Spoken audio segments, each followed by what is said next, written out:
Salam jemaat Tuhan, jumpa lagi dengan saya di program Rekat Renungan Singkat di channel YouTube Johan Kristianto. Saat ini seluruh dunia sedang mengalami dampak yang sangat serius dari pandemi virus corona, terkecuali juga negara kita Indonesia.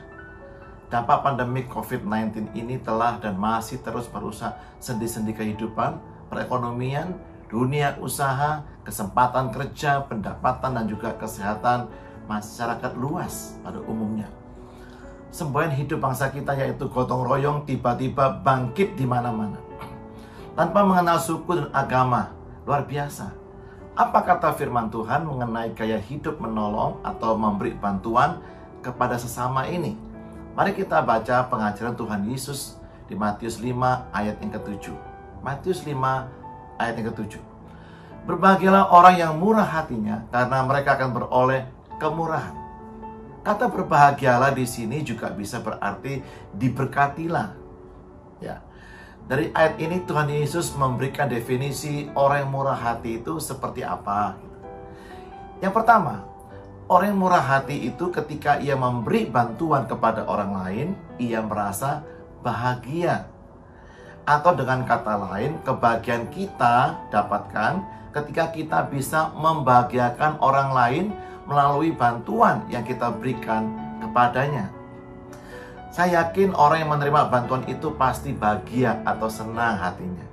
Apalagi bantuan tersebut pas dengan kebutuhannya dan di waktu yang tepat. Kalau kita memberi makan kepada orang yang kenyang, maka pemberian kita itu diresponi dengan biasa-biasa saja. Bahkan mungkin juga ditolaknya. Lain halnya kalau kita memberi makan kepada orang yang kelaparan, yang belum makan selama 2 hari misalnya. Orang tersebut pasti makan dengan lahap, dengan wajah yang penuh sukacita. Ya, orang yang makan itu hatinya berbahagia. Tetapi saya beritahu Anda, si pemberi berbahagia, bahkan lebih bahagia dari yang menerima makan tersebut. Yang kedua, orang yang murah hati itu menganggap adalah suatu berkat Tuhan kalau dapat kesempatan memberi bantuan kepada orang lain. Kesempatan emas yang sudah lama ditunggu-tunggu muncul. Jadi orang yang murah hati menurut Tuhan Yesus itu berbeda dengan menurut orang banyak. Tidak semua orang yang memberi bantuan itu pasti orang yang murah hati. Ada orang yang memberi bantuan karena untuk pencitraan atau karena terpaksa. Saya ambil contoh, misalnya Anda lagi makan dengan enaknya, tiba-tiba datanglah seorang pengamen yang mengganggu selera makan Anda. Dan dengan cepat Anda memberikan sejumlah uang kepada pengamen tersebut meskipun dia belum selesai menyanyi lagunya.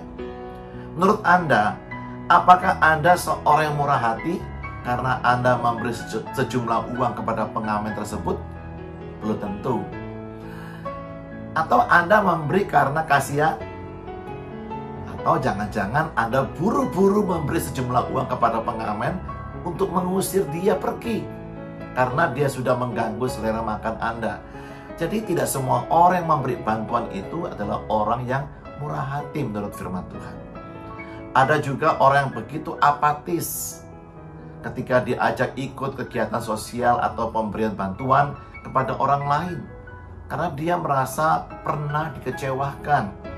Orang yang dia bantu justru malah ngomongin dia yang buruk-buruk, menjelek-jelekkan dia kepada orang lain. Inilah kesalahan kita. Kita membantu orang lain dan kita mengharapkan orang yang kita bantu itu membalas kebaikan kita. Kenyataannya ada yang tidak hanya melupakan kebaikan kita, malahan ngomongin kita yang kurang baik kepada orang lain. Lalu kita kecewa, kesal, dan marah. Kalau Anda ingin memberi bantuan, berilah kepada orang yang menurut Anda tidak bisa atau tidak mampu membalasnya kepada Anda. Dan memang bantuan tersebut sesuai dengan kebutuhannya dan di waktu yang tepat pula.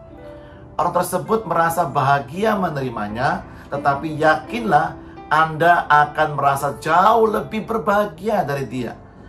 Anda merasa diberi anugerah kesempatan untuk menjadi berkat bagi orang lain. Si penerima bantuan terberkati melalui bantuan Anda, tetapi yakinlah Anda justru merasa lebih diberkati dibandingkan si penerima bantuan. Seperti yang dikatakan di Kisah Para Rasul 20 ayat 35.